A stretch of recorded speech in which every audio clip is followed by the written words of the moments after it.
क्या आप ट्रेन के इंजन पर लिखे कोड के बारे में जानते हैं?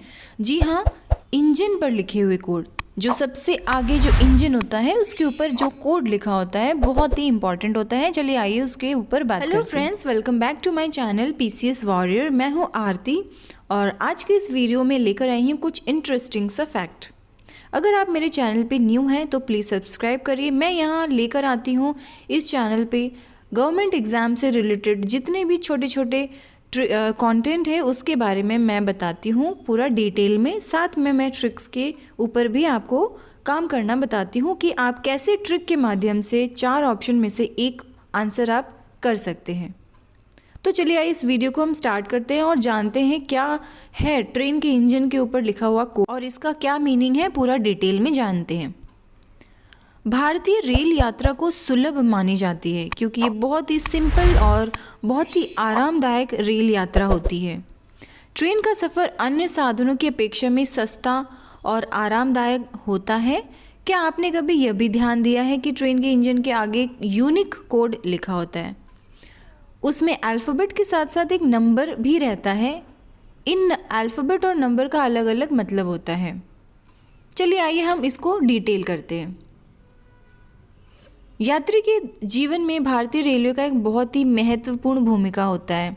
सबसे शानदार और अविश्वसनीय भारत में रेल यात्रा को माना जाता है।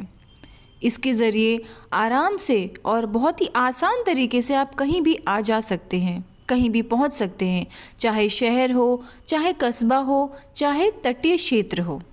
रेल यात्रा से सस्ता और बेहतर विकल्प भारत में नहीं है। देश में सबसे महत्वपूर्ण और किफ़ायती तरीक़ों में से यह एक है। तकरीबन 165 साल पहले 1853 यानी कि 16 अप्रैल 1853 को भारतीय रेलवे ने अपनी सेवाएं शुरू कर दी थी और पहली ट्रेन कब निकाली थी? मुंबई से ठाणे तक का चलाया था। 33 किलोमीटर की दूरी तय की थी। उस दिन को सार्वजनिक अवकाश के रूप में भी घोषित कर दिया गया था। 1991 में भारतीय रेलवे को राष्ट्रीयकृत भी कर दिया गया था और यह आज एशिया का सबसे बड़ा रेल नेटवर्क और एक ही प्रबंधक के तहत संचालित दुनिया का सबसे बड़ा नेटवर्क बन गया है। चलिए, अक्सर ट्रेन में सफ़र करते समय क्या आपने ये भी ध्यान दिया है कि इंजन पे जो एक यूनिट लिखा होता है उसका क्या मीनिंग होता है? कुछ यूनिट तो ऐसे होते हैं जो कि अल्फ़ाबेट के साथ साथ नंबर भी उसमें अटैच्ड होता है। उसमें अल्फ़ाबेट के साथ एक नंबर जो रहता है, इसका क्या मतलब है, क्या दर्शाता है? चलिए आगे बढ़ते हैं और समझते हैं इसके बारे में। ओके, ट्रेन के जो इंजन के कोड हैं पहले उसके बारे में हम जानते हैं। इसमें अल्फ़ाबेट के साथ साथ नंबर भी लिखा होता है। उससे पहले हम जानते हैं कि जो अल्फ़ाबेट और नंबर दोनों का जो मीनिंग है वो अलग अलग होता है। ये हम सब जानते हैं कि इंजन 2 तरीके के होते हैं। कुछ इंजन डीजल से चलते हैं और कुछ इंजन बिजली से चलते हैं। इन इंजनों को नंबर के ज़रिए बांटा जाता है। इस प्रकार से बांटा जाता है कि इंजन पे लिखा हुआ कोड आसानी से समझ आ जाए। पहला अक्षर। भारतीय रेलवे लाइन में आम भाषा में 3 तरह की होती हैं लाइन। पहली बड़ी लाइन, दूसरी छोटी लाइन और तीसरी संकरी लाइन। परंतु रेलवे की भाषा में देखा जाए तो यह होती है बड़ी लाइन को क्या कहते हैं? Board gauge. छोटी लाइन को कहते हैं मीटर गेज और संकरी रास्ते में जो डाली गई जो लाइनें हैं उनको कहते हैं नैरो गेज। इन सब के नाम से जाना जाता है। और नैरो गेज की जो रास्ते होते हैं वो बहुत ही संकरी होती हैं। ज़्यादातर यह पहाड़ी इलाकों पर ही होती हैं। चलिए अब बात करते हैं इंजन पर लिखा हुआ पहला अक्षर क्या कहता है। बोर्ड या फिर वाइड गेज के लिए W का यूज़ होता है, मीटर गेज के लिए Y का यूज़ होता है और नैरो गेज के लिए Z का यूज़ होता है।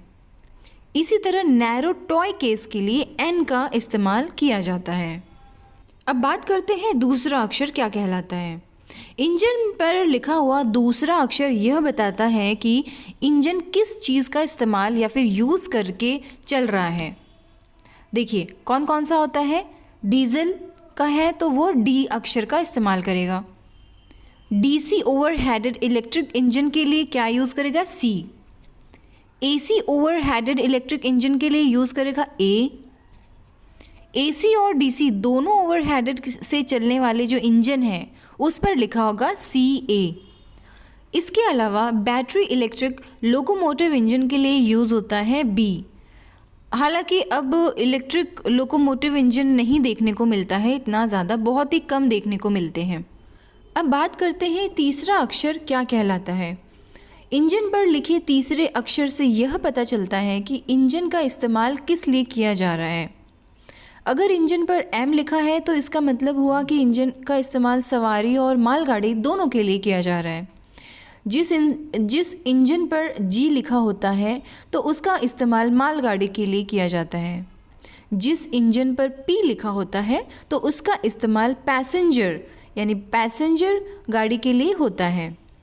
S का इस्तेमाल होता है शंटिंग, S का मतलब होता है शंटिंग। U का मतलब होता है मल्टीपल यूनिट यानी कि EMU और DEMU। और R का मतलब होता है रेल कार के लिए यूज़ होता है।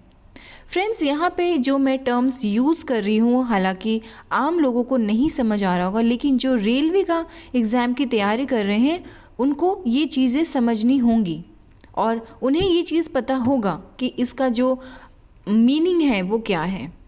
चलिए हम आगे बात करते हैं चौथा और पांचवा अक्षर क्या कहलाता है। इंजन के चौथे और पांचवें अक्षर का मतलब उनके पावर से होता है कि इंजन में कितने हॉर्स का पावर है। 2002 के रिवाइज्ड नेशन के हिसाब से अगर हम देखें तो WDP और WDG और WDM सीरीज़ के लिए 3 का मीनिंग होता है 3000 से 4000 हॉर्स पावर तक की सप्लाई होती है इलेक्ट्रिसिटी की। 5 का मीनिंग होता है 5000 से 6000 हॉर्स पावर तक। यही ऐसे ही चलता है। ये स्कीम जून 2002 से सारे पैसेंजर मालगाड़ी और दोनों इंजनों पर लागू हुई, परंतु WDM2 और WDP1 सीरीज़ को छोड़ इन डीजल इंजन में पांचवा लेटर का अर्थ यह दिखा रहा है कि हॉर्स पावर में यानी 100,000 से लेकर 100 का जो एडिशन है वो हुआ। इसमें A का मतलब है 100 हॉर्स पावर, B का मतलब है 200 हॉर्स पावर और C का मतलब है 300 हॉर्स पावर, ऐसे ही चलता रहा। फॉर एग्ज़ाम्पल WDM3A अगर ऐसा लिखा हुआ देखेंगे तो इसका मतलब है कि WDM के बाद जब 3A लिखा है तो इसका मतलब है कि 3100 हॉर्स पावर है। इसी तरह 3C अगर लिखा है तो 3300 हॉर्स पावर है। अब कई इंजनों पर डिजिट और लेटर्स इंजन के सीरीज़ नंबर के बारे में बताते हैं, जैसे कि WDP4B। इसका क्या मतलब है? मतलब यह है कि WDP4 सीरीज़ के बाद आता है। इसके अलावा और भी कैटेगरीज इंजन में होते हैं, उनमें जो हॉर्स पावर होती हैं वो अलग अलग होती हैं। चलिए इसको हम एग्जाम्पल से समझते हैं। इंजन पे अगर लिखा होगा WDM3D तो W का मीनिंग है बोर्ड गेज, D का मीनिंग है डीजल, M का मतलब हो जाएगा मालगाड़ी या फिर पैसेंजर, 3A का मतलब हो जाएगा 3100 हॉर्स पावर। एक और एग्जाम्पल से समझते हैं WDG4 अगर ऐसा आपको कोड दिखे तो इसका क्या मीनिंग होगा। W से क्या हो जाएगा बोर्ड गेज, D से हो जाएगा डीजल, G से हो जाएगा मालगाड़ी, 4 का मीनिंग हो जाएगा चौथा मॉडल है ये सीरीज़ का। तो यहाँ पे नोट करिए अगर YAU1 लिखा है काफ़ी पुरानी सीरीज़ हो जाएगा, ये MGEMUs है और ये सिर्फ मद्रास जो टेम्परेंस होते हैं लाइन पर वही चलती है। तो फ्रेंड्स यहाँ पे देखा आपने कि इंजन पर जो कोड लिखा होता है उसका क्या मीनिंग होता है, हर एक वर्ड का हर एक अल्फ़ाबेट का क्या मीनिंग होता है, आपने वो समझा।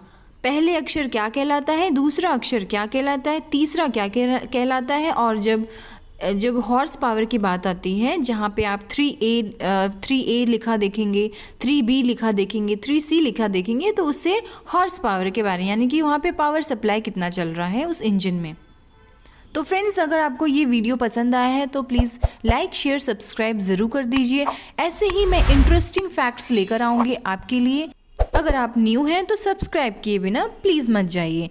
तब तक मिलते हैं आगे आने वाले वीडियोस में। तब तक till then take care, bye bye.